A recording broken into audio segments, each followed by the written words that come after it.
The situation currently facing Seattle is that within the next 20 years, we're going to lose 70% of our canopy cover. And the canopy cover refers to the shade that's provided by the tallest growing plants and trees in the area. When the first settlers arrived, they found a canopy cover that was dominated by coniferous species such as western red cedar, Doug firs, and so on. And the current state of forest canopy cover in Seattle is that it's dominated by big leaf maples and alders, and those trees are relatively short-lived in comparison to the coniferous species that were here originally. Biodiversity is a measure of how much difference there is in the life that lives in a certain area. For example, if I were to have 100 pine trees in my yard and my neighbor had one pine tree and one apple tree in her yard, and the pine weevil, which is a parasitic bug, came through the area, it would kill all the pine trees, leaving me with no trees and leaving her with still one tree. Her ecosystem was stronger than mine, and she still has at least one type of life living there, whereas I have none. When these areas that have a canopy that are covered by big leaf maples and alders with an understory of invasive species such as English ivy or Himalayan blackberry, when those trees die, it's the invasive species that are going to dominate.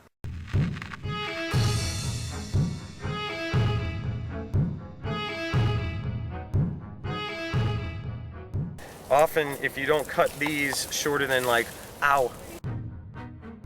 if we don't go in and plant a diversity of coniferous and of deciduous trees to succeed the trees that are going to die, then we're going to be left with fields of basically monoculture. This is my first time at the Greenbelt. I never knew it existed, and I'm astonished to learn that it's the biggest forest in Seattle.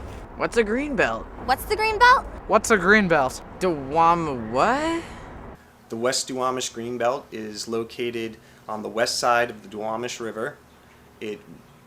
Its northern boundary is basically the West Seattle Bridge. Southern boundary would be White Center, and the eastern boundary would be 16th Ave Southwest.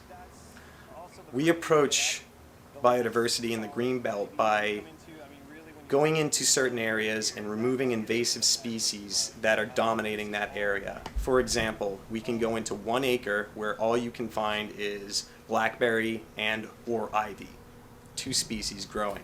Once we go through and clear those species, we plant native understory and native deciduous and coniferous trees. In some cases, that's upwards of 30 different species that we're putting into an area that only hosted 1 or 2 species prior to our restoration efforts. Forests are very important for a number of reasons. They clean our air, they clean our water, they slow water down, they stabilize slopes, they perform all sorts of beneficial processes for us, and without them we can't live. Or at least we can't live the quality of life that we're used to right now. So the Greenbelt acts as a buffer between the industries that line the Duwamish River and the residential neighborhoods on the other side of the Greenbelt. And the industries make tons of noise, they create all this pollution, they kick up dust into the air. They're a real problem, but the Greenbelt helps to alleviate the problem by buffering the noise and the pollution. If it weren't here, all of those people would be, assaulted every day by all of these things. The river's actually also really dirty. It's a super fun site, and they're working on cleaning it up. And our Greenbelt helps to filter the water that goes down to the river, so it also serves that purpose.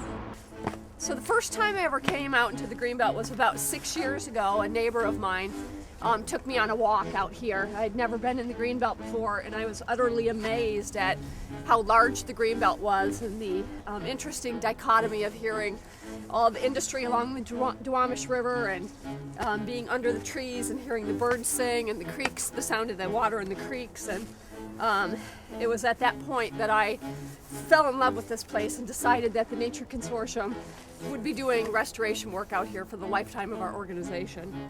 And so that was 5 years ago, and Since then, we've planted over 6,200 native conifers and over 2,000 understory plants, and I look forward to when I'm 90 years old and I can come out in the Greenbelt and look up at all the conifers that we planted.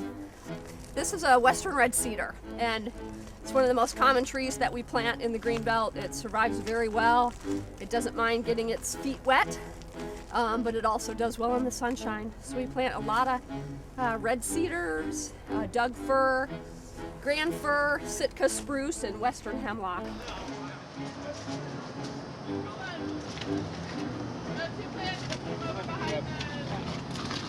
Most of the projects that we take plants to are maintained by local people, like neighborhood people.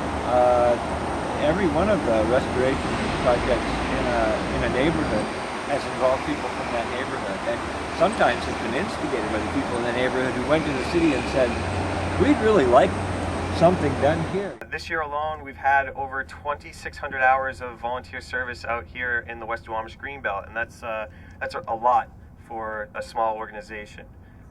And we've planted in the past 5 years out here. We've planted over 6,000 conifers, native conifers, and over 2,000 understory species. The work that you guys will be doing today is actually in preparation for this fall's planting, and I encourage you to come out and join us for a work party when we are actually planting, because that's a lot of fun too.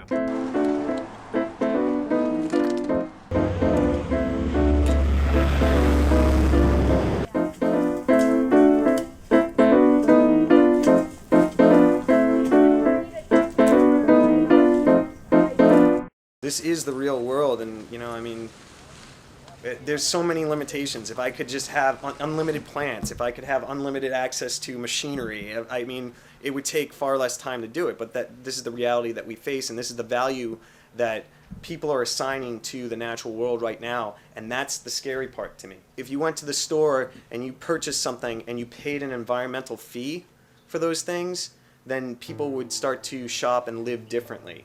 But we don't. We go and we can buy our coffee in our styrofoam cups and not feel an environmental cost.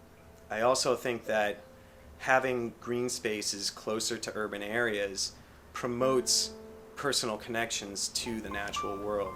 If you have to drive an hour out of the city to get to an intact forest, you're less likely to encounter it. And I really think that that's the purpose of the Nature Consortium's restoration efforts and all the other organizations that are doing that work in Seattle.